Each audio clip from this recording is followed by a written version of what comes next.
Hey, what's up, y'all? Welcome back to Journey of the Modern Yogi. Today's guest, we have on another friend of mine and a amazing yoga teacher.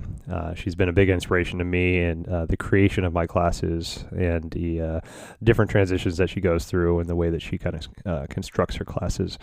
Also very inspiring as far as her social media presence goes. She's a very just uplifting and energetic person. Really excited to steal some time with her. Hope you enjoy the conversation. All right.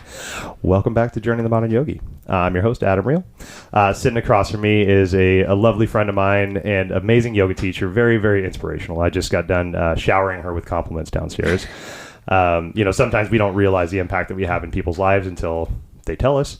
And so I just took the opportunity to tell Tanya how much of an impact she's had in my life downstairs. So we'll go over that a little bit too today. But man, so happy. Tanya McLean sitting across from me. Thank you. Yes. Gosh. Honored to be here. It's, when I was thinking about people to initially bring on for this podcast, I got a whole list of people. You're one of the first people because I'm like, just selfishly, I haven't talked to Tanya in like over a year, right? Just COVID in general. But before that, we were close for a while and we're still close, just haven't talked in a while.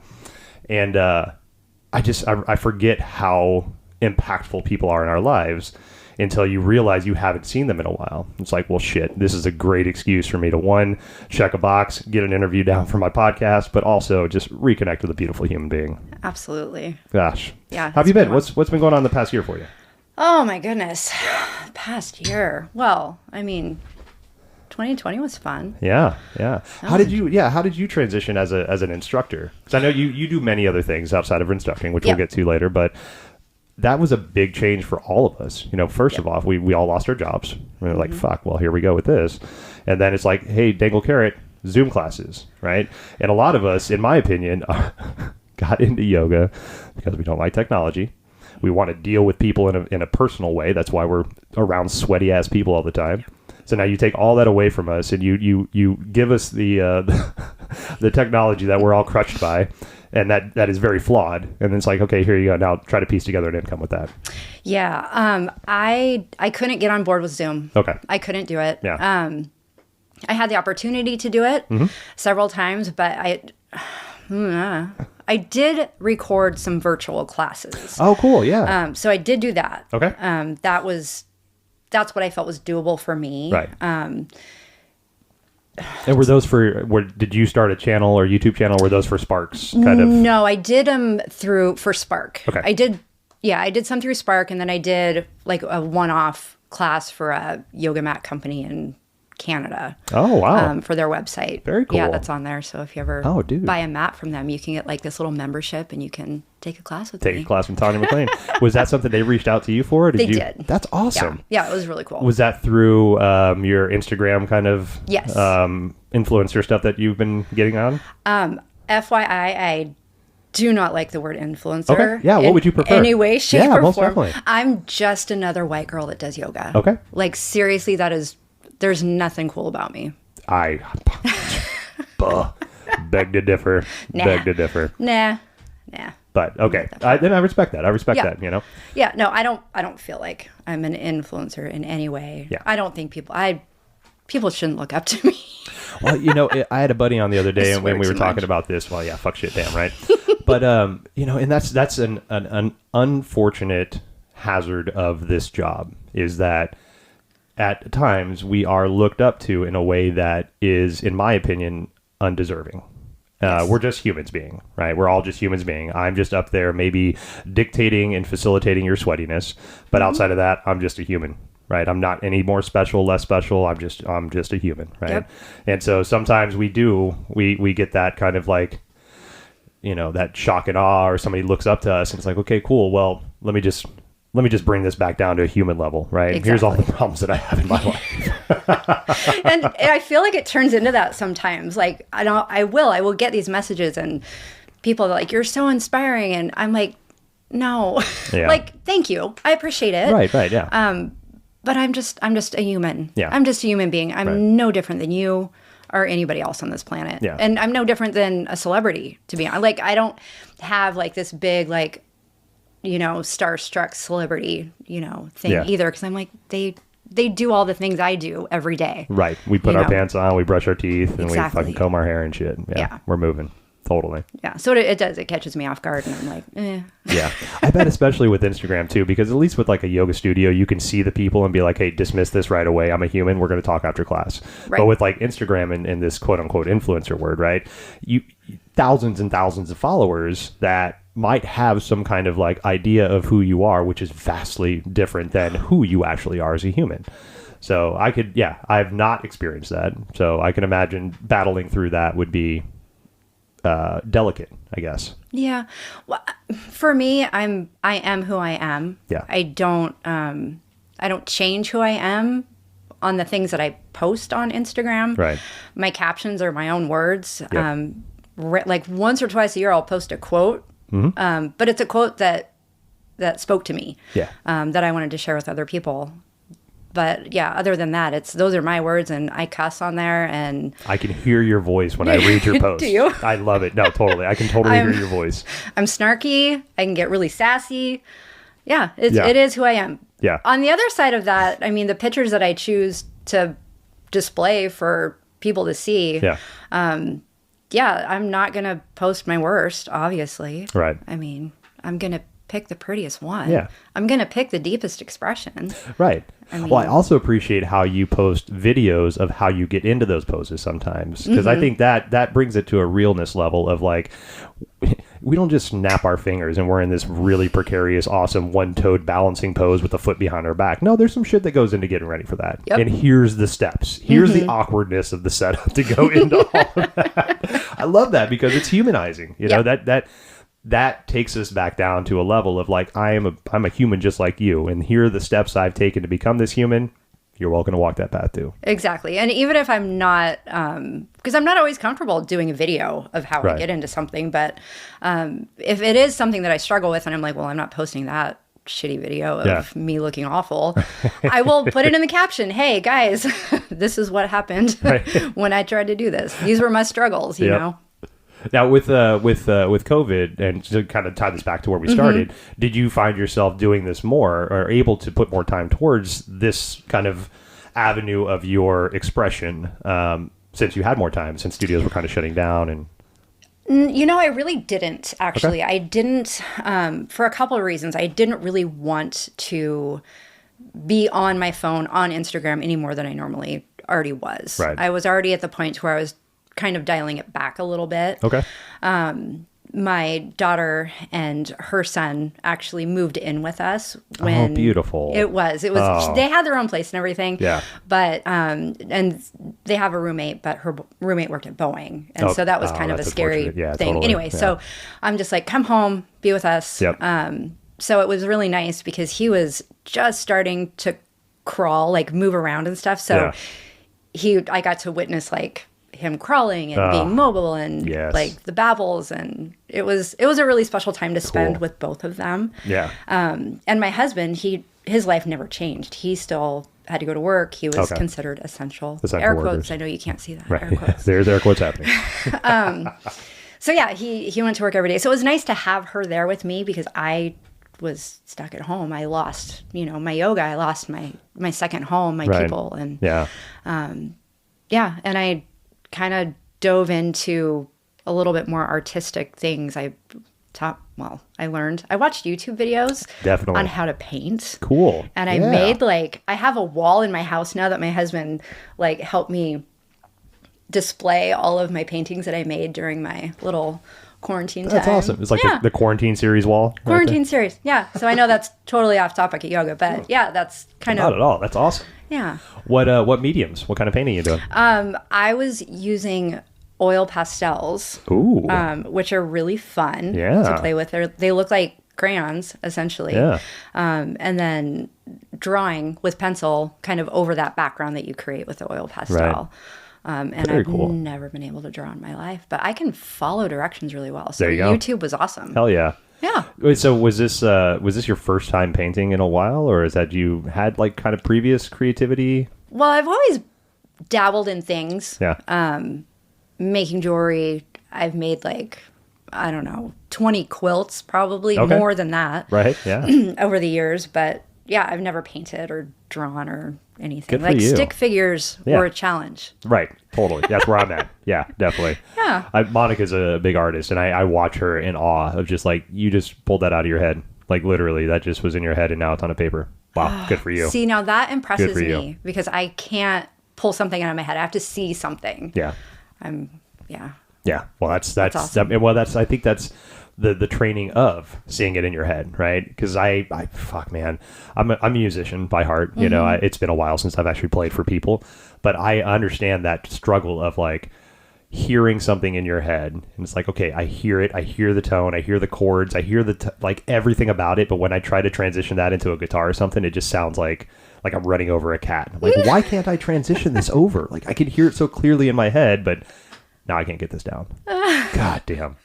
I did a 90-minute float the other day in a deprivation tank. There's a place called Rubicon. Oh my God, it's just the best. The Epsom salt is like so good for your body, but then that peace, right? I love meditating. I'm a big meditator, but like that deprivation where you don't have to have your eyes closed and you can relax your eyes in an open state and still have that pitch darkness and still feel that. Oh, it's beautiful. But through that, I was doing a lot of just, you know, after I cleared my mind, I was doing a lot of thinking about this podcast and, you know, like intro music and all this stuff. And I came up with this great intro song in my head. It's got like sitar and pan flute and then this like kind of bassy kind of thing that comes in because it kind of captures all the things that I like in life. Yeah. And then I went to my girlfriend's cousin, Jordan, who's a musician and a producer. And so I'm over there just like, okay, so the sitar's like ding, ding, ding, ding, ding. And then the flute comes in and then it boom, boom, boom. And he's looking at me like, dude, what kind of weird shit are you trying to tell me? I'm like, no, this is in my head. I can hear it. I just can't tell you what the fuck I'm trying to hear. Yeah, I feel you. The struggle's awesome. Real. I love it. Yeah. Make it happen. Exactly. Hey, I am. I'm trying to figure it out. I'm just trying to figure it out. If I have to sit on like sticks and stones and stuff and start beating on pans, I'm going to figure out this beat and I'm going to get it to him. Perfect. Yeah. But so, okay. So, and then you mentioned too that you're, I didn't know you were doing jewelry stuff.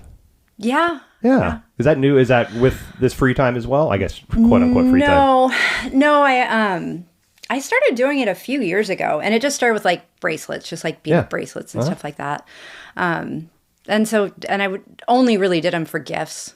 I would just give them as gifts for like Christmas gifts and stuff like that. Yeah. And then actually in 2020, my friend, you know, Cal and I love Cal. Yes. Big shout out to Cal. I know. Love you, Cal. Man. We were scheduled to do a retreat in September 2020. Oh, I remember seeing stuff for that too. Yep. I was excited for y'all. I wouldn't be able to make it, but yeah. Did that end up getting canceled? It did. It ended up getting canceled. So that's when I decided I'm going to try to make some malas. There you go. So I wanted to make malas for all of the attendees. Oh, cool. Yeah. Oh, that's a great gift. I know, right? Yeah. I thought so too. And then we canceled it. But anyway, so I did, you know, I guess learn to make malas. Cool. You know, YouTube. Yep, totally. Yep. Mon's been throwing malas out for a couple years now. Yeah. You know, just it's so. I mean, hell, I get peaceful just watching her do it. Yeah. You know.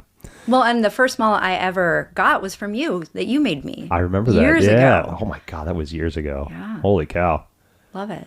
Yeah. And I love the intention behind it. Yeah. That meant a lot to me. Oh, thanks for reminding me of that. I forgot that.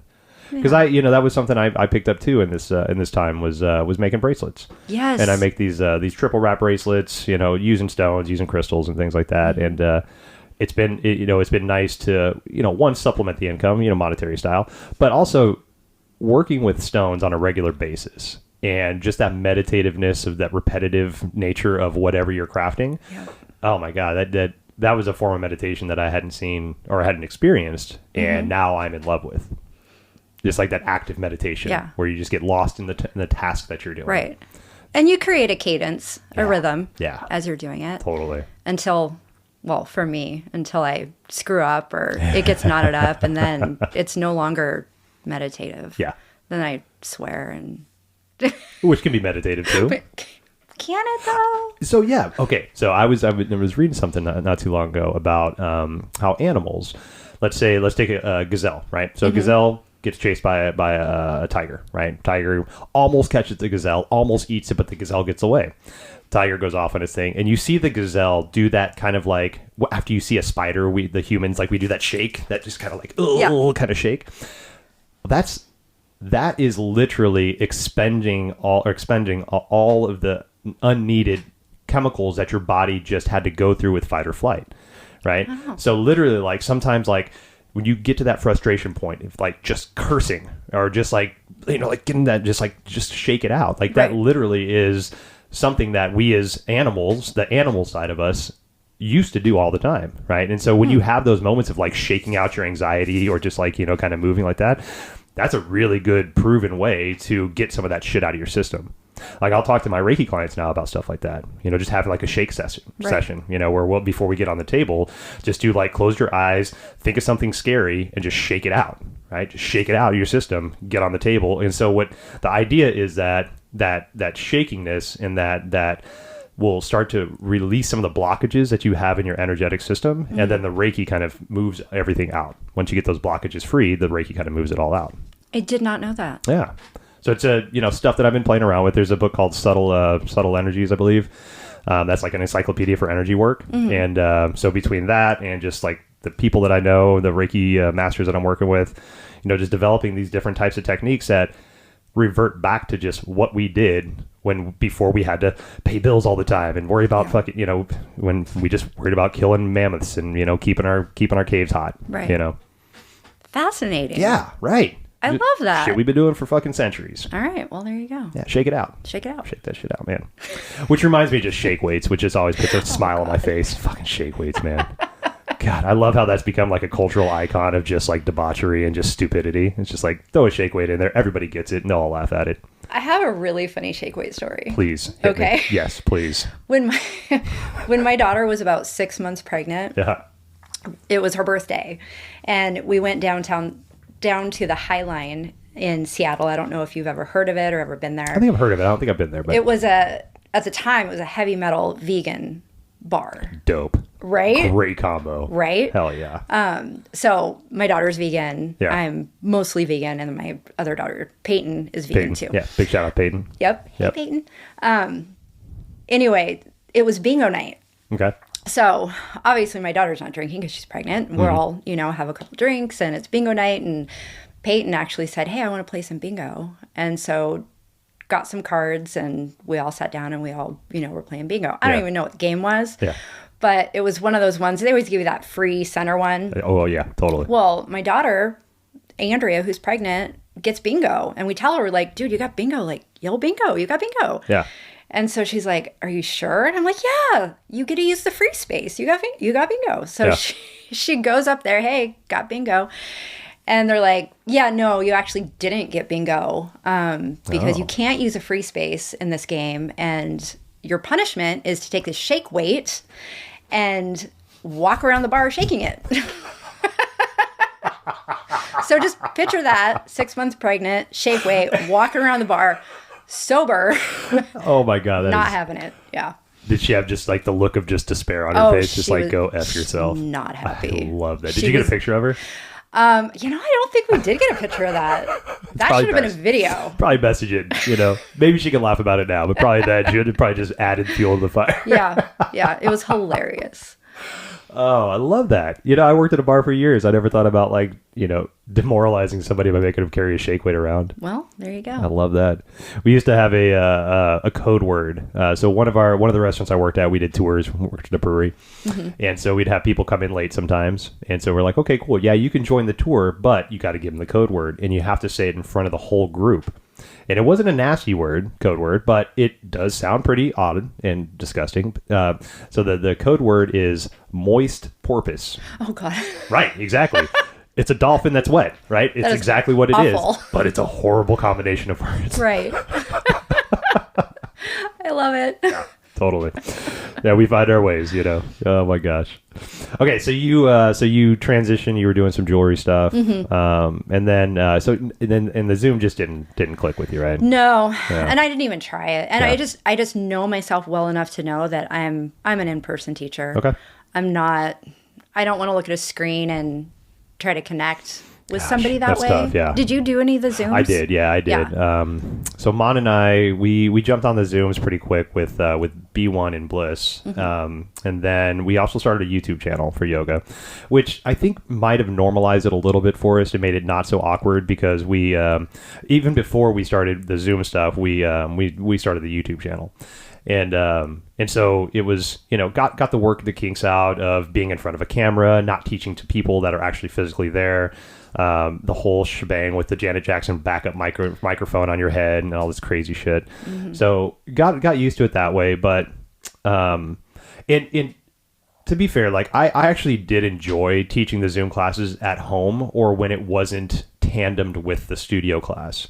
But now that we're back in person and we're like, 50% capacity. So I think we're at 20 at B1 across the street and about 18 over at Bliss. And, but teaching with a mask on and the microphone. And I mean, there's just so much now. And so that aspect, I do not enjoy at all. I do not enjoy that. Well, I can't say I don't enjoy it because I know that people are still getting enjoyment from it and they're checking a box. So I appreciate that. But as a teacher, it's like every time I go in to teach a studio / Zoom class, literally the Benny Hill song is playing in the back of my head because I'm seeing how many plates I can keep spinning while keeping the circus moving. Yep. Right. There's just so much happening now between the cleanliness and the protocols that we have to do and just the safety, all this shit. And then on the other side, now we have to throw a laptop in that's heat sensitive, but it's going to be in a heated room with humidity sensitive, all these microphones, all this high price equipment that we're putting in there to appease, a small percentage of people that are still, either can't make it in or not comfortable, which I get it and that's fine. But it's just a tough place for studios to be in. Yeah. I did teach one class that was kind of like that hybrid of live in-person class. And it was also a Zoom class. Okay.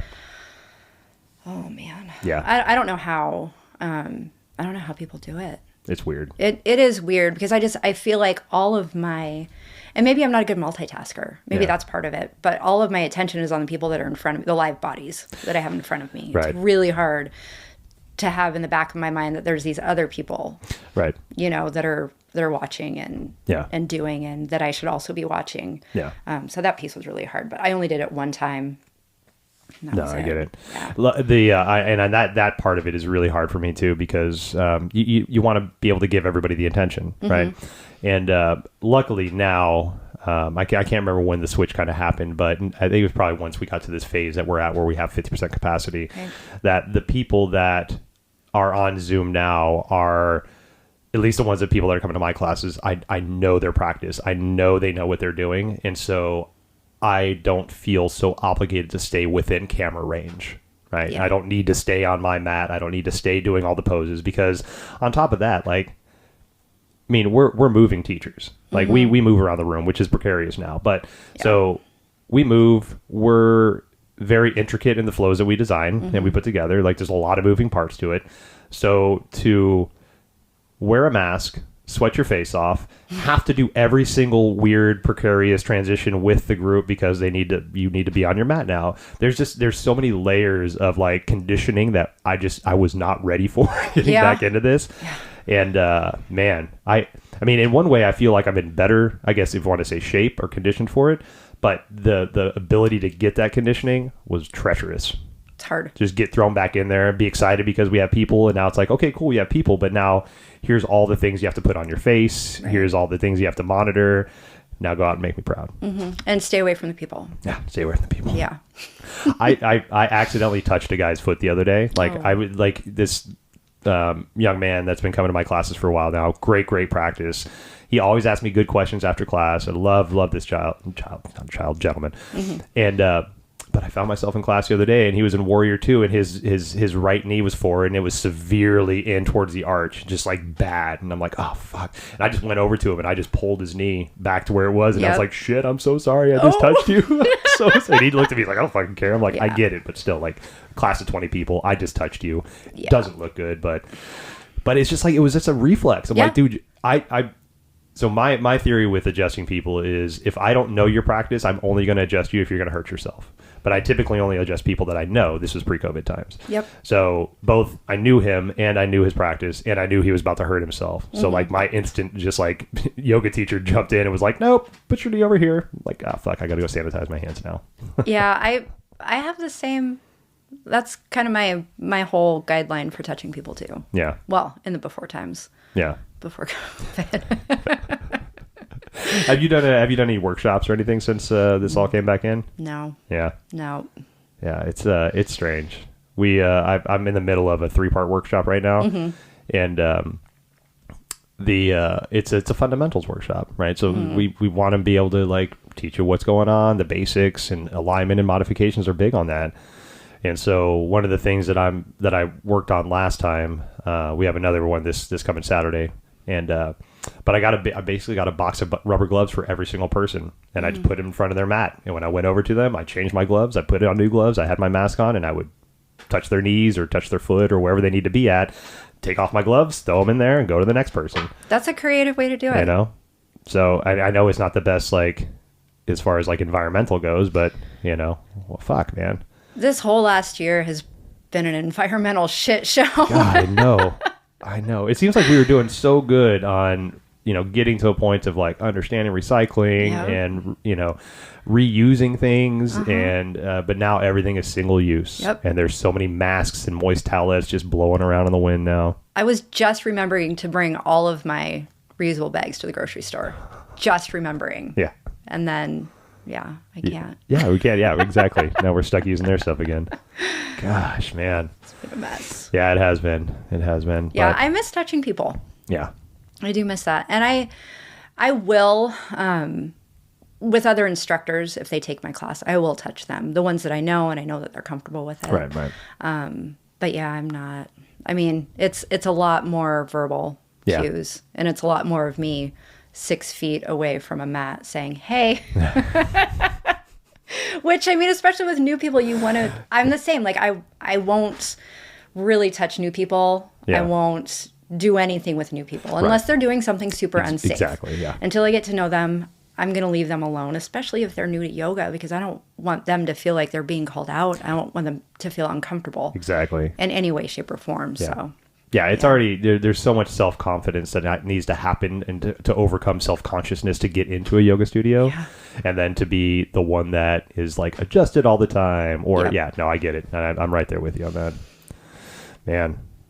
Yeah. It's so like, okay, so you're teaching at Spark right now, which is in Snohomish. Yes. And then there's another one, Union Co. Yes. That's in Everett? Union Yoga Company. Okay. Yes, that's in Everett. So when did that one open up? She actually opened up in July of 2020. Holy shit, good for her. Right? Wow. So it opened up for a couple months, shut down again, and then opened back up just a couple months later? Yep. Wow. Yep. Yeah. Wow. What's the owner's name? It's Carrie Bea. Carrie Bea? Cool. Yeah. Very cool. I look forward to meeting her. Yeah. Wow. She's I've known her for years. She actually used to teach at Spark. Oh, really? Cool. She started around the same time I started teaching there. Oh, beautiful. Yeah. But she's just so funny. She's so bright and cheery. Yeah. You can't help but be happy around her. Uh-huh. But yeah, she's getting through it. Yeah. Man. And yeah, that's a lot of just pivoting to do with that. It is. Yeah. It is. And she's doing the Zoom and live classes. And I think at this point she's just doing like the live classes are also being streamed. Okay. Some of them select classes are, but she's making it work. Right on. Yeah. So, and it's exciting, especially I think for Everett and that part of Everett to have something like that. And it's a totally different, it's a different type of studio. It's not heated. Oh, okay. Yeah. And there's no mirrors. Okay, cool. Right on. And it's a really cool vibe when you walk in. Right. And even in the studio part, she had somebody come in and do a big mural. Oh, and it's just super colorful and it's a happy, nice vibe. Cool. Yeah. Love that. Yeah. Now, no mirrors and no heat. Is that more the Baptiste style? I know that Carrie is Baptiste trained. Okay. So that might be a piece of it. Right. And I've always been a huge fan, as you know, of the heat and the mirrors. Yeah. I think the mirrors are a great tool, especially for alignment and all that stuff. Yeah. We do become kind of dependent on mirrors. Right. And I think it can be a double-edged sword. Yeah. But I've taken a few classes at Union. I actually take quite a few classes over there. Cool. But I kind of like the no mirrors thing Yeah. because I'm not focused on myself and what I look like. Yeah. And I'm like, okay, I got to fix my shirt. I got to fix my hair. Like, it doesn't matter. I can't see it. Totally. Different aspects of your practice. It does take your practice to a different place. Cool. So yeah. I practiced at Shakti in Bellevue for a little while before, unfortunately, they shut down years ago, and they didn't have mirrors, and I think they were about an 85-degree studio, so not super heated, but just a little warmer. And I practiced there with an ex, probably maybe a dozen times. And I had the same feedback. Like I was kind of worried about not having the mirrors because it was still early on in my practice. I was still, maybe a year or so into it. And so I really needed those mirrors to see how my knees were and all this stuff. But it gave me more confidence that I started practicing without them to just be aware of my body's alignment, and just being able to, like, from feeling, be like, oh, I'm not pushing in the ball of my front foot enough. When I push in the ball of my front foot, my knee's going to move to the right, which puts it more in alignment. Oh, cool. There you go. So instead of having to look in the mirror and do it, it's just like, oh, just from a feeling. It's kind of cool that it heightens your sense of feeling. Yeah. Yeah. Because I definitely notice that too. Yeah. Definitely more in tune. Hell yeah. What kind of classes are you teaching on there? I'm only teaching there once a week. Okay. And it's called Creative Flow. Oh, love that. Yeah. Yeah. It defines you perfectly. Right. Yeah. So with that, okay, so you are one of the most creative people that I look to, that I know that I look to. And I just love that so much. I love being able to just, like, open up Instagram, look at Tanya and be like, if I need inspiration for a class or something, look at Tanya and be like, oh shit, she's doing what? I can work with that. I can find something with that, and that's, we find our inspiration in ways. And you are definitely inspiring to me. Like, I fucking love that, So how do you come up with that? And how do you come up with what you do? I get inspired. Yeah. Honestly, it's most of it is inspiration that I've seen from other people. Right. I can geek out on yoga YouTube videos for hours. Oh, I love it so much. Hours. There's so much out there. Yeah. Do you have a couple, like, top people that you like to follow or that you get inspiration from? I've got like 20 people, I think, that I'm subscribed to, that I go to all the time and kind of see what they're up to. And they'll just have a cool transition. And I'll just take that piece of it and I'll just kind of build around it. Definitely. Or I'll take that transition from that person and then another transition from another person. And then I move through them too, to make sure that it's doable. Right. And that it's safe. Yeah. There's a lot of things that I kind of think, like, if I can do it, anybody can do it. Okay. That's my kind of attitude about it. I know that that's not always the case. Yeah. But it gives you a starting point. It gives me a starting point. Yeah. I'm like, well, if I can do this, you guys can do this. Yeah, we can figure this out together. Yeah, totally. We can do it. Yeah. And a lot of things I'll, take them down a notch. Yeah. Definitely. Ease them into it. Exactly. Or maybe, like, build up. I've really, lately, my favorite type of class to teach is a building flow. Oh, cool. So just starting with, like, a little piece of it. Yep. And then the next flow, you do that little piece and then you add on to it. And then every time you visit the piece first, you slow it down so they really cement it in. Definitely. And then the second time you do it a little bit faster, and then you add on that second piece and slow that down, and then again and again until you have this one big, huge, badass flow. Yeah. That's kind of been my jam lately. Yeah. I think another term for that is a ladder flow. Is that it? Okay, cool. Yep. Cool. Yeah. Yep. I love that. Man, I love those. Done right, too. Because, man, like that, once you start building and then you're realizing where you're building to, it's like, oh, shit, this is getting good. Yeah. Like, oh, yeah, here we go. Yeah. Exactly. Like Scott Dawson Scott Dawson did a crescent moon towards the back of the mat. It's like, whoa, where'd that come from? Yeah. That's what I got from you the other day. You were doing some stuff and you went to Scott Dawson, let's say left knee bent, right leg straight. And then all of a sudden you turned around and you were in crescent moon, the back of the mat, left knee bent, right knee down. I'm like, yes, that's what I needed. That's exactly that's all I needed was just that one little transition. I'm like, got it from here. Got a whole class, right? Just like you said, you just need that one little bit. Yep. Fuck, I love that. Yep. Man. Yeah, we think the same. We do. We do.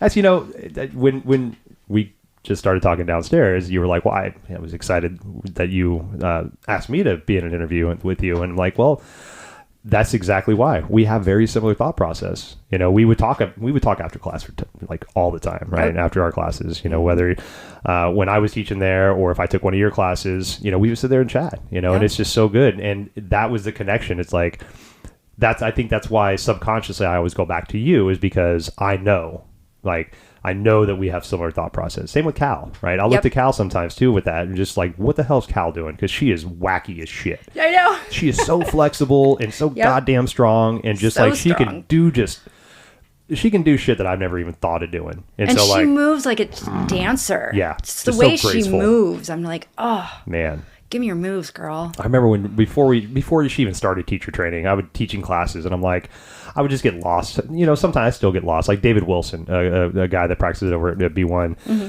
You know, you just get lost in some people's practice. It's so beautiful and so fluid and transitions, and just like, oh, that's right, I have 19 other people I'm teaching to. Oh yeah, okay, let's chaturanga. Right. Oh my gosh. Let me get back to this. And Cal, she still takes my Tuesday night class. Oh yeah. Every week, and I just end up staring at her. I'm like, okay, pay attention. Mm-hmm. You got other people to watch here. Gosh. But and it's funny because it's like, she says that I'm her mentor and whatever. Right. Which, I mean, I'm not that cool. We all know that. Yeah, you are. Whatever. Anyway, but she calls me her touchstone. Like when I take her class, she's like, you're my touchstone. You're always there. You know, I know you've got me. Right. But she's just as much of that for me. Totally. I can see that. Yeah.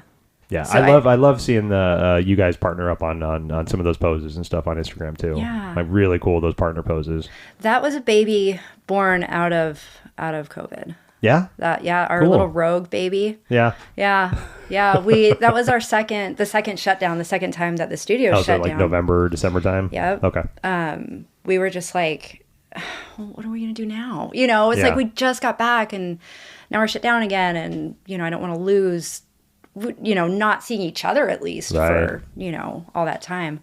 So we're like, you know what? We always spent, you know, Sunday mornings together. I would take her class. I'm like, let's keep doing Sunday mornings. Yeah. You know, let's do it at my house. Let's start an Instagram page. Let's, you know, let's fucking do it. Yeah, let's do it. Hell yeah. So the kind of idea behind that whole thing was our retreats. You know, cool. We want to do more retreats, and probably not in 2021, maybe 2022. Yeah. Hopefully the world will be a little bit more normal. Yeah, we'll see. Maybe what happens. we'll see what happens.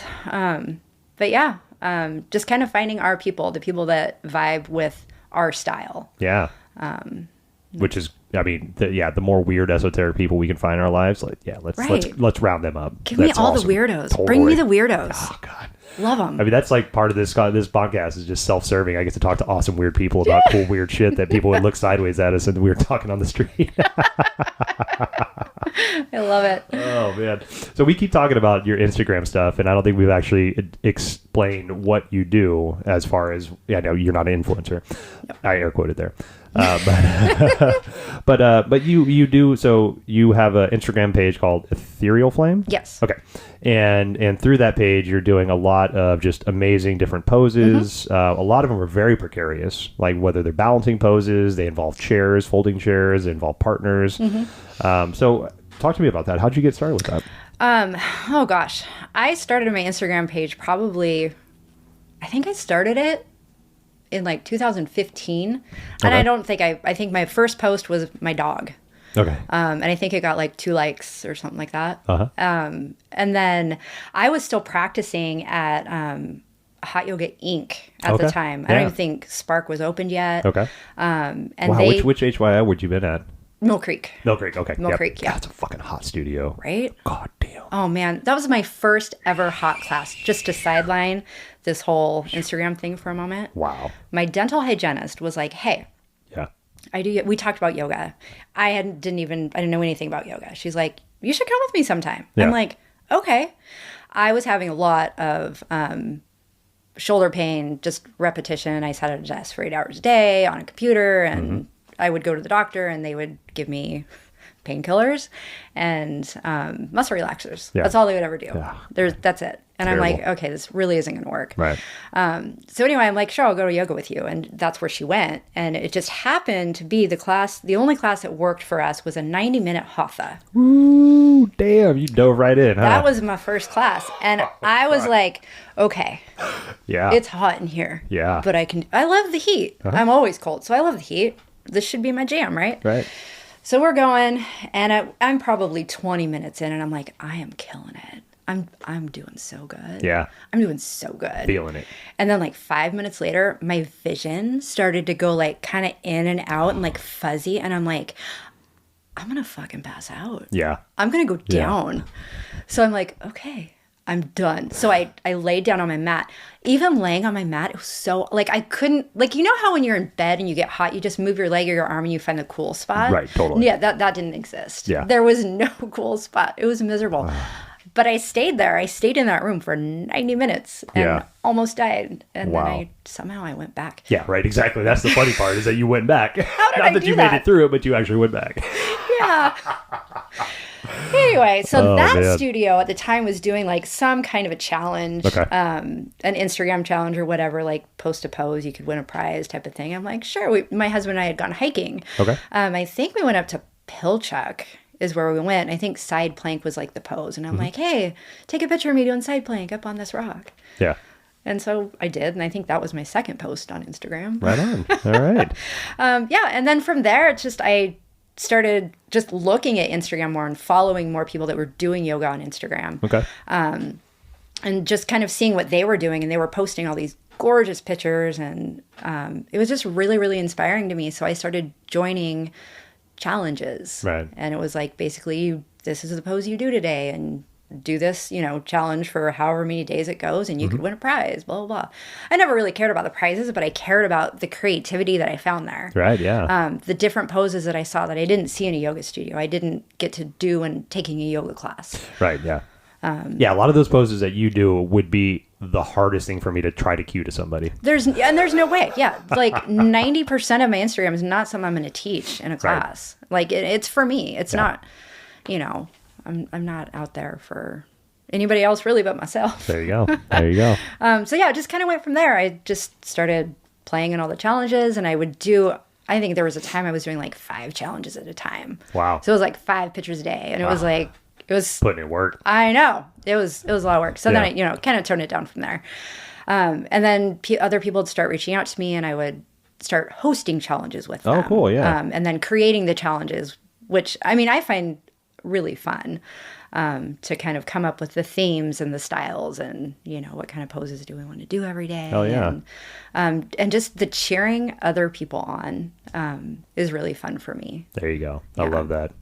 That I think for me is my favorite part about hosting a challenge is seeing people do things and just reading their words of, I can't believe I got into this. It was, something I never thought I could do. It's, when you're teaching a class and you have those students and the first time they get crow pose and you've been working with them and watching them and they finally get it and you just want to stop the whole class and cheer. Yep, totally. Exactly. Yeah. So that's, I don't know. That's kind of where it's at. That's awesome. Yeah. Awesome. Where do you see this moving towards? Do you just kind of keeping it going where it's at and just see what happens with it, or? Pretty much. I mean, I don't really have a plan with it. Yeah. I've gotten a lot of amazing connections with friends that I've made through Instagram that have also turned into real life connections, which is really fun. Very cool. And I think that's probably the most important thing to me about Instagram is just the connections that you make with other people, like-minded people. Yeah. And just creating that friendship. And then if you get the chance to actually meet them in real life, how amazing that is. Definitely. Love that. Just lifelong friendships. Yeah. That's really that's my goal, I guess. I'm open to, kind of whatever comes my way. Mm-hmm. There's a lot of things I ignore on there, a lot of opportunities that aren't for me that and I know that. Yeah, just not in alignment with where you are as a human and what you want to do. Yeah, totally. Yeah. So I'm pretty selective on, kind of what I choose. Yeah. But I think, I respect that a lot because like we were talking about earlier, we can be glorified quite a bit, and even though the pose may look perfect on Instagram, the setup, which again, I appreciate you posting at times, the setup to get to that pose is really hard sometimes. And it takes a lot of effort to get into it. It's not always just the perfect one-armed handstand pose. That sometimes is a freeze frame of a 20-minute video that took that long to find that one frame. Exactly. So, there's some, take it with a grain of salt. Like, yes, it's beautiful. It's amazing. But like, it takes work to get into. It's not just an easy thing that you can just like throw up. Right. Yeah. And that's everything you see on Instagram. You don't know the setup behind it. You don't know what's happening. Right. I did 2 pictures on my whole entire page that I took from a video. Okay. And I think both of them I was trying to catch motion. One was like a hair flip. Oh, I wanted to get, and I just couldn't, Yeah. I couldn't get it by taking a normal, picture of it. Yeah. But yeah, for me, that's kind of like my personal rule. Like, if you can't get this pose set up with a picture and you have to take a still from a video, then you probably shouldn't pass this off. Like, you can do it. I respect But that. that's just my rule. And I'm not judging anybody that does that. That's fine. We can all just go by our personal credos. That's all we can do. Yep. Good for you. Mm-hmm. Well, I was telling you, I'm active on Instagram and social media and stuff. It's more, I use it more for advertising for stuff like this and, things I'm working on. But I do have this cockamamie plan of trying to become a sponsor for Wu-Tang, which is why I'm wearing my Wu-Tang shirt right now. So I've noticed on social media, on Wu-Tang social media, that they just post people, like random people just being human beings wearing Wu-Tang shirts, right? So like there's like this dude riding a horse in Arizona. He's riding a horse. He's not representing Wu-Tang, but he has a Wu-Tang shirt on. So like that's on his Instagram. So I'm like, motherfucker, Wu-Tang has been, like, I used to, when I first started teaching, I used to use a Wu-Tang cue in my classes, and it would be in plow pose, right? So plow pose, you're on your back, your feet are up over your head, right? You're supporting your lower back so you don't, mess yourself up, but we're always cued to look right at the knees ahead of you. Don't look sideways because, as the Wu-Tang says, you need to protect your neck, right?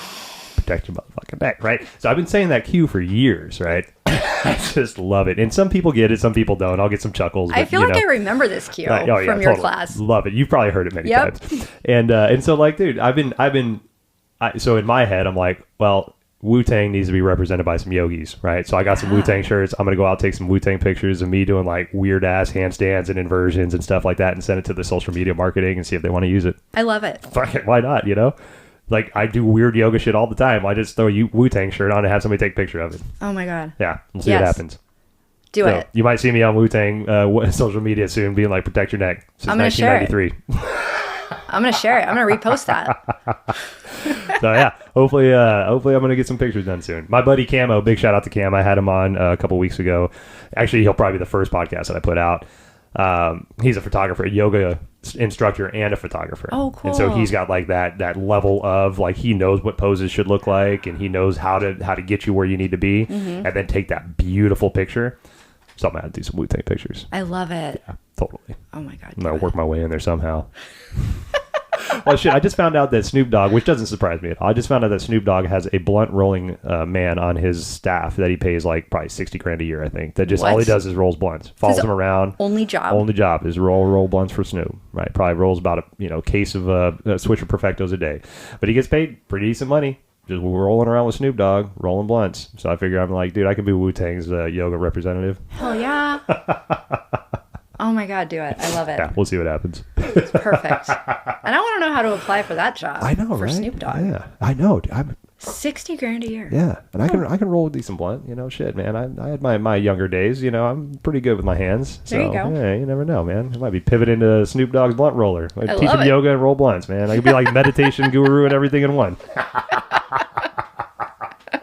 Pass them out at the end of class. Here you go. Oh, goddamn straight, man. Goddamn straight, man. They have some of those classes. I've heard, like stoned yoga or something. Yeah, totally. I don't know where. There was a studio down the street, and I don't know if I can say their name because of this, but they would do sound baths, and what was their funny name for it? They would do sound baths and incorporate smoking weed with them.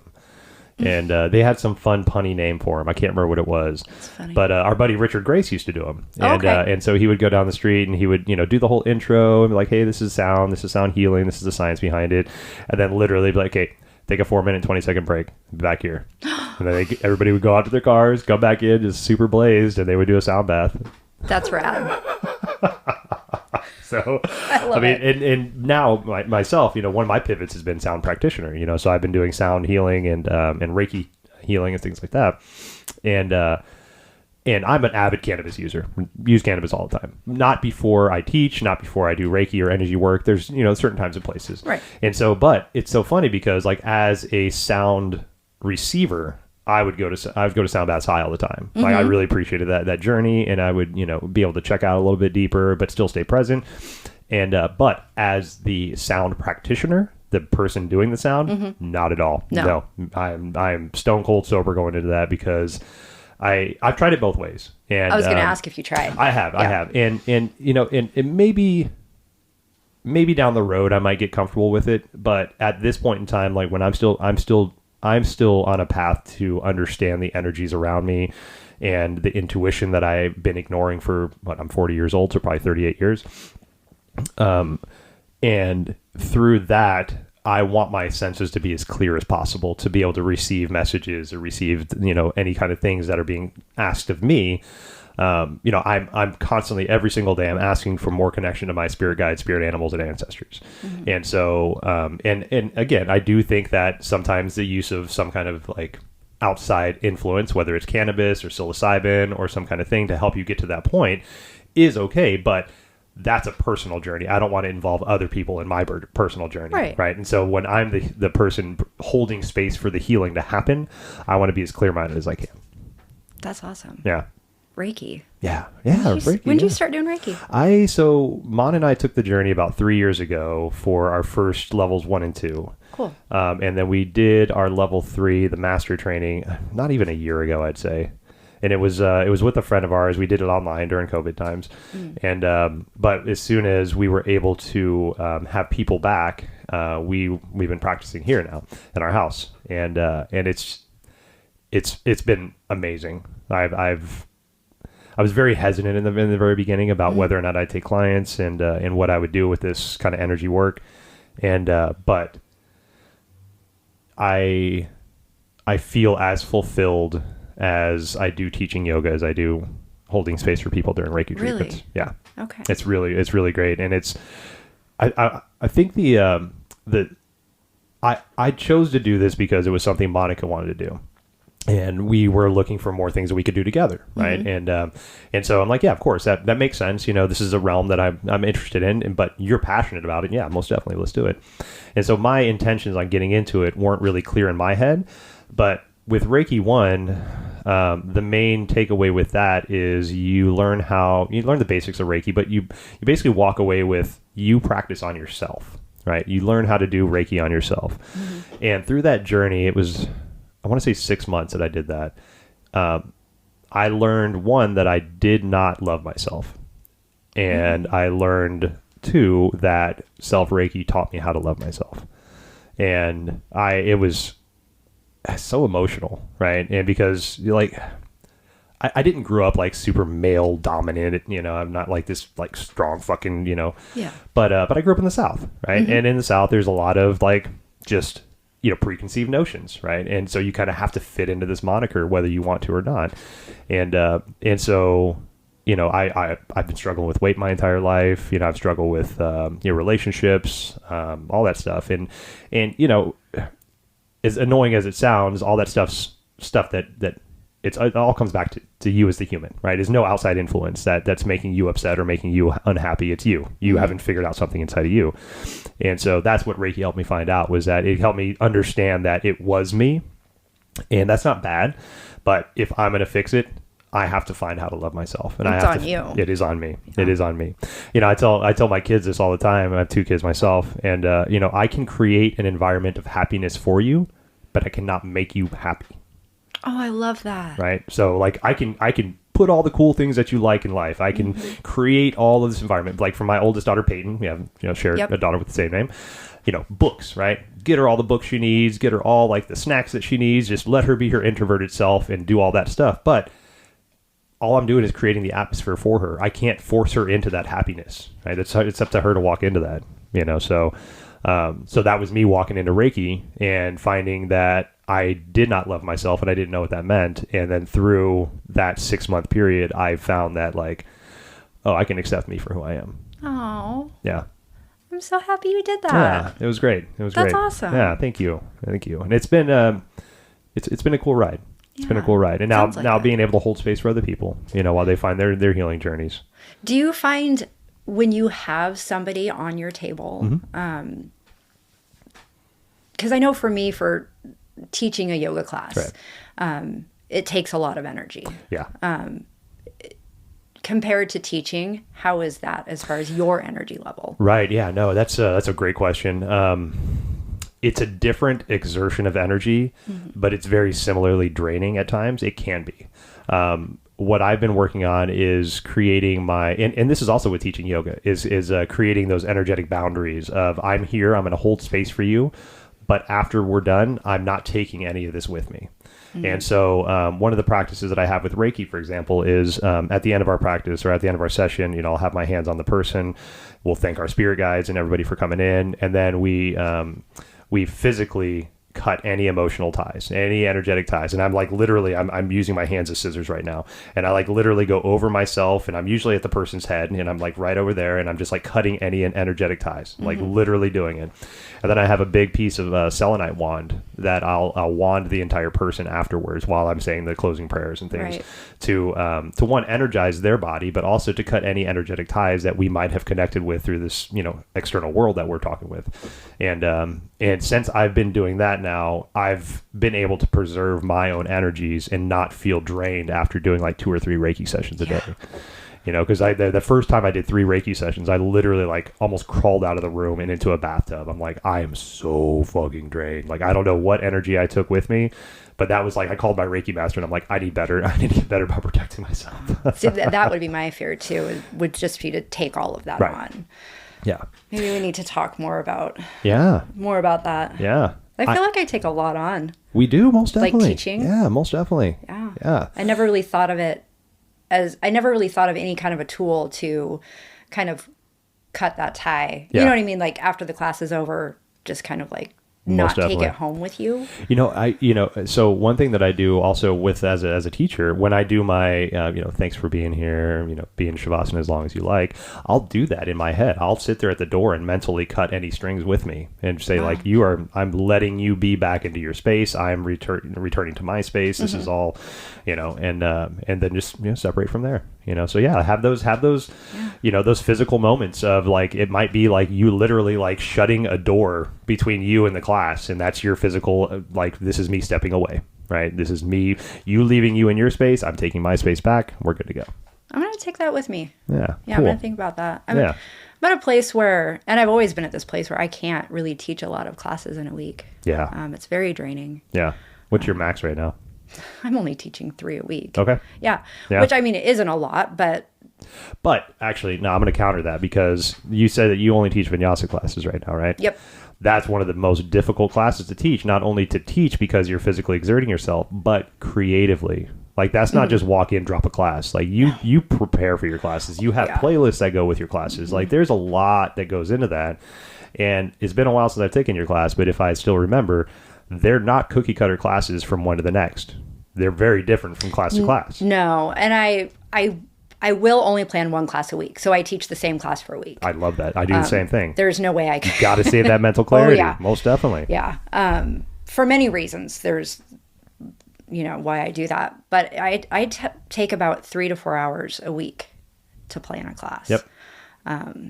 So, yeah. Yeah. I wouldn't have the time. Yeah. There's a lot that goes into that. Yeah. Like I'll teach Hatha and Yin, no problem, right? Because that's more or less just step in Hatha class. And if people aren't familiar with Hatha in the P and W, that's basically what we call a 60-minute Bikram class. So it's a very structured class. You know what you're doing. It's the same thing every time. Lather, rinse, repeat. Go, right? So Hatha, throw me in. Fucking coach, I'll take that class any day. Yin, same kind of deal, right? Yin, hip, spine, very passive, talk about some cool stuff. Easy. Well, and you've got 5 minutes to figure out what you're going to do next. Totally. You're not moving, one breath, one movement. Yep. But yeah, those vinyasas, man, I do the same thing. I have one vinyasa class that I teach every week, and I teach it between 2 studios, but 3 levels of studio students. And I love this. So this is a thing for me during COVID times. Once we got back to having people in studios, I picked up a private class over at Bliss, and it was all very people that were regulars in my class already. So they know like how I teach and how weird I like to get, and they wanted me to teach them a weird esoteric class, right? And so that was like, oh my God, that has been the biggest advancement for my personal practice in a long time, because so with COVID, I was able to go inside and start studying teachers, right? And I found some awesome teachers on YouTube, like we were talking, that I was just like, I love your transitions. I love what you're doing. I love the way you're cueing. And so I got to study as a teacher again and not have to worry about like, okay, I got to get this lined out and then go teach a class tomorrow. It's like, I don't know when I'm gonna have a job again. So I'm just going to sit here on YouTube and just watch the shit out of yoga videos. Love it. I just absorbed it all. And so when I got this opportunity to teach this Tuesday class, that was me been like, oh my God, I get to teach anything that I want.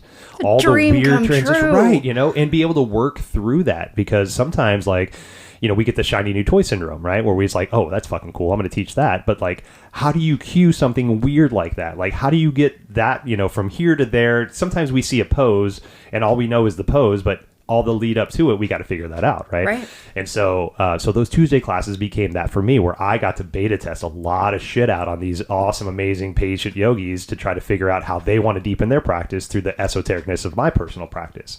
And so I have them. And so basically the way my structure goes now is that I teach a vinyasa class on, Sunday, Monday, and Thursday to the public, and I have my Tuesday one for private.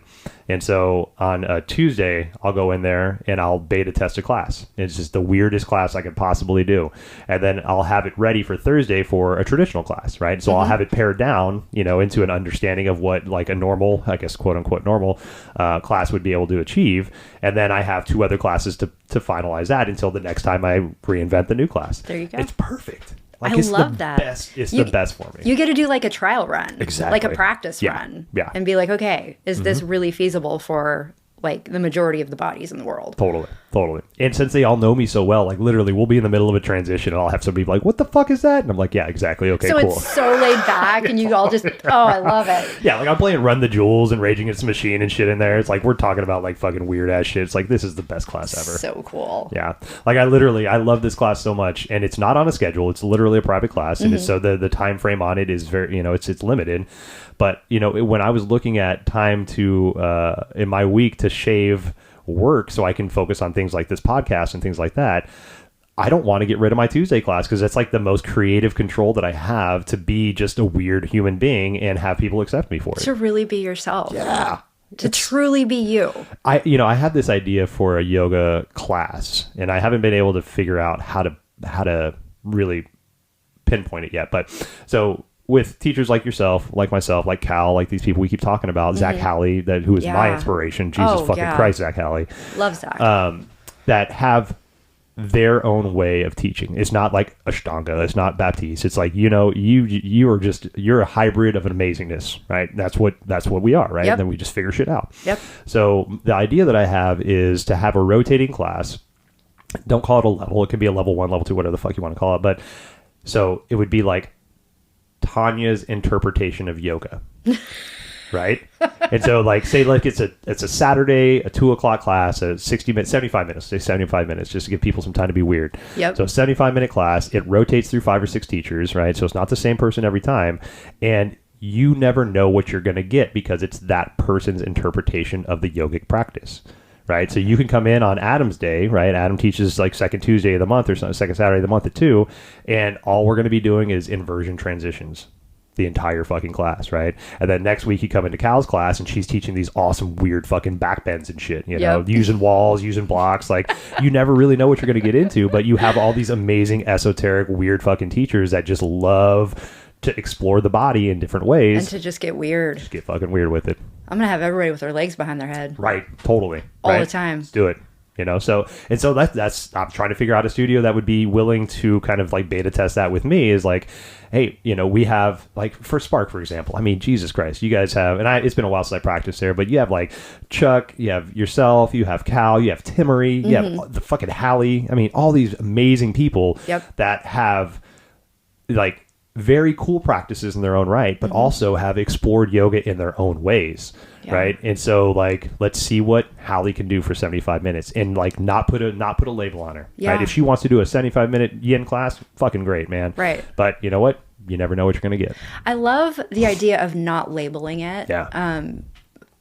I feel like a lot of my classes, I go into movements or positions.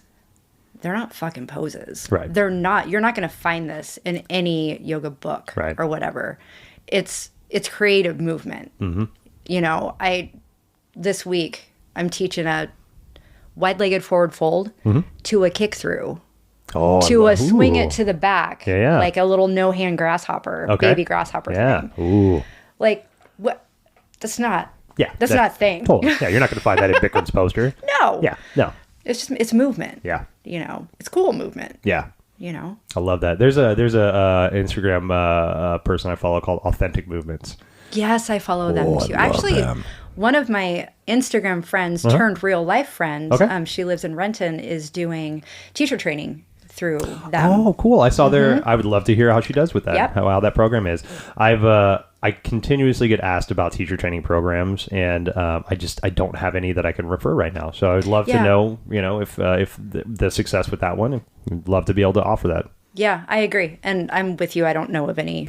Yeah, there was I had some people take teacher training at Commune, which is Patrick Beach's studio over in Wallingford. And had some good things to say about it, there's definitely some programs out there, but with things moving more online, I think that's where it gets a little weird, because definitely we can get the point across, but I mean, physical adjustments and just having that in-person feedback on how you're teaching and what, how your cues land and stuff like that. Right. Sometimes when you record a video and you send it in, that just doesn't really get across. No. And part of teacher training, at least for me, was about that, being in the thick of it with, the other people that are doing the same thing that you're doing. Right. You're all going through it together, and you create like almost these lifelong bonds that will never be broken because it's almost like you went to hell and then you went to heaven. You know what I mean? Like you were just on this huge roller coaster of emotions that is so hard for anybody to understand unless you've been in something like that. Cracked wide open. Oh God. I remember coming home after I actually did teacher training with my daughter. I think you knew that. I did. Yeah, totally. Yeah. And we did an 8-month program. So it was 1 3-day weekend a month. Okay. Yeah. I love how they can do those to accommodate times. Yes. Well, and I knew, like, for me, like a 10-day intensive at the time, those were like kind of big. Yeah. I don't want that because I want to retain it. Yeah. I want to soak it in. I don't want to just cram it. Yeah. I want to really like be able to soak it in. But I remember coming home like on Sundays after those weekends and just feeling so raw. Yeah. Like my husband would look at me and be like, "Did you just give me a dirty look? I'm going to cry." You know what I mean? Like I was just so emotionally just a mess. Yeah. Yeah. Oh man. Yeah. I get that. And it was, cause I experienced that with my own teacher training, but then working, with Open Up for a while and doing teacher trainings, being on the other side of it and watching people go through those moments of vulnerability and being broken open and finding that peace. Yeah. It's inspiring. It's terrifying because, you watch somebody go through it and you're like, you hope they find their way on the other side. You can't make them. You can create it, but you can't make them. Mm-hmm. But then they come back the next day and they're like, fucking, let's do this. I'm like, yes, you got the message. It landed the right way. That's awesome. It is an amazing experience. So I am curious about all of the online, teacher trainings. Yeah. Yeah, because that camaraderie side, I didn't actually think about that. I thought more about this in-person training, but there is that camaraderie side. Yeah. There really is. Because you get broken down to build yourself back up and realize how amazing you are. Yeah. Those people they're your family. Yeah. Man. Yeah, because you're vulnerable around them like you aren't around, some of us aren't around our families. Exactly. Yeah. Do you have any trainings coming up that you're looking at? Do you plan on extending training or anything like that? I'm open to extending training. I don't have anything planned. Yeah. But yeah, no, I would love to. Yeah. Yeah, I'm always open to do continuing education. Right. Yeah. Yeah, I don't think we've talked about Wheel yet. So let's just slide Wheel in real quick before we end up this conversation, because Wheel is another... Wheel was kind of gifted to me by Zach Halley, which we've talked about a couple times. Big shout out to Zach Halley. Living in Chicago now. Fucking needs to get his ass back here into the PNW and teach us some yoga. At least come visit. I know, man. Fucking love that guy. But he's the one that introduced the Wheel to me. And if you're not familiar with the wheel, there's 3 different sizes mainly, but I mean, I think most of us use like a 12-inch wheel, 12 and a half inch wheel or something. But it's basically, it's a wheel that's about 12 and a half inches in diameter and maybe about 6 to 8 inches wide. So it more or less fits right between your shoulder blades. A lot of people use it for back bends, rolling out the back, inversions, deeper back bends, stuff like that. But great prop. Love that prop. But you're one of the few people that I know and that I look towards that inspired me for that class as well. So how'd you get introduced to the wheel? I think I saw it on Instagram. Okay. I'm trying to remember. It was, gosh, quite a few years ago. I think I saw it on Instagram and I was like, that is a cool tool. Yeah. That's an awesome like yoga prop that I need in my life. And I told my husband I wanted it and he got me one for Christmas. Sweet. I know. I was very happy about that. That was back when they were probably like $100 still. It was like, I think it was like $75 or something. Totally. Yeah. So it was, now they're like 30. I know. Now you can can get it for like $20 on Amazon. Yeah. Yeah. So, and that, I think getting that wheel was when my back bend practice took Which is off. phenomenal. Like that was what did it for me. Yeah. Was just laying on that wheel, rolling around, having fun with it. Hell yeah. And then just finding the other things you could do with it, how you could incorporate it into an arm balance. Yeah. What? Like, Yeah. what? You're gonna do what with that? All the sketchy things you can do with a wheel. So many precarious things. But also so many fun things. Yeah. And I don't know if you knew, I taught a specialty wheel class for a few months. I did. Yeah, I did know that. Yeah. Yeah, totally. once a month. Super fun class. I know you've taught wheel classes too. Yeah. And I did one, and it was funny because I think the one that people really loved the most was the yin. I remember that because I was let's see, this was about 2 years ago, maybe 3 years ago, and I'd been teaching wheel for a couple of years, and I was just hitting a roadblock with creativity. I was like, what kind of classes can I do now? I'm doing hips and back bends and inversions, blah blah blah, all this shit. And then I saw you post something about a yin wheel class, and I'm like, oh. And I think I reached out to you. I think I actually emailed or texted you, and I'm like, hey, what are you doing for wheel yin poses? Because that's fucking cool. Like, I'd love to try that out. And I think we had a little bit of dialogue back and forth. But one of the poses that I loved that I found from that was, and I can't do it that often because it involves 3 wheels. 3 wheels. So at some of the studios that I teach at, they don't require, well, they didn't require you bring your own wheel. They had some wheels there. So we could do it at a couple times. But it would be, okay, so you're sitting on your butt.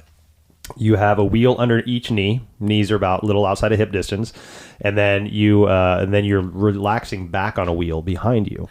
And so basically, you're just like propped up by these wheels, and it is divine. It is so yummy. great. Yeah. So yeah, totally. So you totally inspired me to veer left into this yin wheel class. It's great. Well, and I think that's what happened to me too. Okay. Like that's kind of how I got down the path of, well, I guess I'll do a yin class because I don't really know what else I can, like it's, it can be a great tool, but if you're going to try to flow with a wheel, can't do that. Yeah. It's really awkward. Yeah. Can be really awkward. Yeah. Depending on what you're doing. So yeah. I'm like, let's just do yin. Totally. Yeah. I've seen a few flowy classes on YouTube with the wheels, and they just never really landed right with me. Nope. It's especially with the direction I'd already taken the wheel groups, because they're very regular people, right? Yeah. It's like the wheel group, but you'd get a person that wants to try something different every once in a while. But for the most part, it was the same like 6 or 8 people every week that just wanted to be weird with me. And so, yeah, like the flowy stuff, just, it wouldn't have landed with these groups. We were doing more like, it actually ended up becoming a wheel class, but the wheel was more ancillary. Okay. Like we were using like the wall for a lot of shit, like doing wall walks, even with the wheel. Like we would do like crescent moon, right leg forward with the wheel underneath the right leg, and then left shin up the wall, right? And so you get that big, deep hip flexor opener, and then you reach your arms up and then walk your hands down to try to grab the top of that foot that's pushing up the wall, like those deep, deep fucking back bends. Love it. Oh, love that. That's a good one. Yeah. Yeah, I made mine flowy. Cool. Yeah. Good for you. Okay. Mine were, I was like, okay, I'm a vinyasa teacher. Yeah. I'm going to make this flow. Interesting. Flow this bitch. Yeah. And then I just ran out of like things that you could actually, poses you could actually do with it. I would always do like maybe a, half hour, 45 minute, like warm up, flow, and then I'm like, okay, now we're going to play. Yeah. Like, because at some point you got to just like, this is the fun kind of arm balancing stuff you can do with it. And I can't just say, hey, go do a fire curl on the wheel right in the middle of a flow. You got to break that shit down. So, yeah. Uh-huh. Yeah, I usually worked about 10 minutes into the back end of class for just playtime. Yep. Like, just do what you do, you know? Yeah. But I love that. I think we ended up getting to a point, too, where we would just do peak pose classes, right? So like, okay, so what do you want to get towards, right? So we're going to do this weird ass pose. Cool. Everything we're going to do is just going to end up opening up stuff for here. And so we would, it would give us a lot other opportunities to use different props. Yeah. Like, so maybe one time would be king pigeon or mermaid, right? So we do the different ways to get into king pigeon or mermaid, using straps, using blocks, using the wheel. And so like, instead of just it being a wheel class, again, it was just kind of ancillary. We would just pick these weird ass poses that we would kind of brush over sometimes in our vinyasa or hatha classes and just dissect the shit out of them. Yeah, that's the thing I love about workshops. Yeah. I love being able to just dig into stuff like that. Man, I miss that. I do too. Yeah, I got one this weekend. It's binds and twists. Nice. Yeah, so I'm really excited about that. Actually, after we're done here, I got to finish playing that one. But yeah, I'm excited just to get back in there and do stuff like this again. Help people with their practice. Make sure I didn't forget what I'm talking about. So was it scary for you coming back after studios shut down? Well, I mean, you were doing YouTube stuff, and you were kind of already out there. Yeah, it was. It was nerve wracking. It definitely was. The nerves were back, and even when we went from 10 people to 20 people, just like it's nothing different, besides just space is being taken up. But like still, like I'm just like, oh my god, there's so many people now. Isn't that crazy? It's crazy, yeah. I know. I think we're at about 15 or 16 at Spark. Yeah, and I do that still. I walk in and be like, there's so many people in here. But it's like, okay, we used to have like 40 people in here. Like exactly. Like doing bunk yoga, right? Like people on top. People turn the wrong direction in some studios that I've gone to just because they were so packed. No. And now there's like 10 people in classes. I used to teach at a really, really tiny studio in Lake Stevens. Okay. I don't know if you remember Raindrop or Om Yoga Studio. Om is still there. Yeah. What's your name? Stacy? Nikki. Sorry, owned Nikki. it. Yep. And then before her, it was Shannon. Okay. You remember Shannon? I do, yeah. Okay. So she originally opened Raindrop, and it was super small, cute little space. Yeah. But you could really only fit about maximum 10 people in there semi-comfortably. Okay. And I remember one time I had, that was my first, like, studio job, like, out of teacher training. Yeah. And I remember one time, I think I had, like, 12 people, and this girl walks in and she puts her mat sideways in between the two rows, and I'm like, no, this is not going to happen, because you know me, I'm a Virgo. Yeah. Like, things need to line up. Yeah. Things need to be in order. This is not in order. I cannot have this. Yep. And that was the first class that I had to pull my own mat. Oh, okay. Yeah. So I didn't have a mat, and I at the time was pretty much teaching from my mat, and I knew that I shouldn't be. Right. So I was getting to the point where I was trying to step off of my mat more and more and more. Yeah. But I couldn't in that class, and that was probably one of the biggest moments in my teaching career, was that day. Wow. That I had to give up my mat, and I had push out of your comfort zone. I had to step out of my box, and what I realized was I paid way more attention to people. Right. My words came from them. I love that statement. Yeah. Yeah. So it was a good experience. It was scary, but it was a good experience. Cool. I love that. Yeah, and sometimes we're given that test because we're just not ready to take it ourselves. So it's like, hey, you don't have a choice now. Yeah, I was just going to baby myself along. And so, it probably would have taken me a year to get off my mat at that point. One pose at a time. I know, and it's so funny because I was the same way, and now it's like you can't keep me on my fucking mat. It's like I'm supposed to stay on my mat. I'm over here. I'm over there. I'm not in front of the camera. I'm fucking, hey, somebody didn't show up. I have another spot over here I can play around in now. Cool, let's fucking do that. Yeah. You had mentioned something earlier about your anchor person, right? Yeah. Like Cal, when Cal's in class, she's your anchor person. Yep. I had a student tell me the other day that she's like, I figured you out. I guess it was a little while ago, maybe before COVID, but she's like, I think I figured you out. And I'm like, what do you mean? She's like, you go around and start demoing by the people that need cueing done that could use a visual cue. And I'm like, I thought about it at first. I'm like, okay, that kind of makes sense. Yeah, I can see that. Okay, cool. And I just accepted that is what it was. But subconsciously I was still thinking about it because it's like, it doesn't seem really right. And I saw her a couple weeks after that. And I was like, actually, I thought about the statement that you made. And I can honestly say that sometimes that is true. But the very first public class that I ever taught was supposed to be a mock class. And for B1, and Elena calls me up. It was a Sunday. Let's see, there's a Sunday 4:30 typically or vinyasa class, a public class. So she was going to have me come in at 4:00, do a mock, and then we were just going to take the class together. She taught it, and I would take it. Well, she called me at like 3:30, and she was like, "Hey, so you want to just teach the public class, and that'll be your mock?" And I'm like, "Yeah, totally. Yeah, I got that." Yeah. And I'm like, oh my god, I'm so fucking nervous. I got to put a whole class together now, playlist and everything. So I called all the people I knew. I called Timmery, I called Zach, I called all these people that were supportive of me during my practicing. And I was like, dude, I fucking need you. I need you to be here. I need some anchors in my class. And so I taught by their mats, and they were in the back of the class, but I taught by their mats the entire time because I needed to feel that comfort and I needed to feel that love because I was nervous as shit. And so I related that back to her. I'm like, yeah, I can see how you think that. And there are definitely some times where, yes, that person needs a visual adjustment, so I'll go over there by him. But to be fair, I just want to be around people I love. Yeah.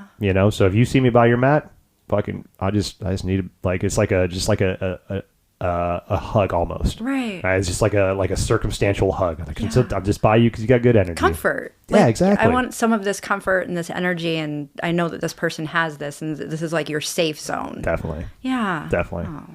Yeah. So like, awesome. And I, so if you see me by your mat in class, don't take it, be like, oh, I'm not doing something right. Be like, nah, I'm just giving you a little circumstantial hug over here. Shit, Adam, I remember every week I would take your class. It was on Thursday, 9:30 a.m. Power. Totally. Yep. Still, like, in my top 2 probably favorite classes of all time that I miss more than anything. And I was begging Adam to come to my mat. I'm like, Adam, come to my mat. Adam, come to my mat. I wanted you at my mat. Yeah. Adjust me.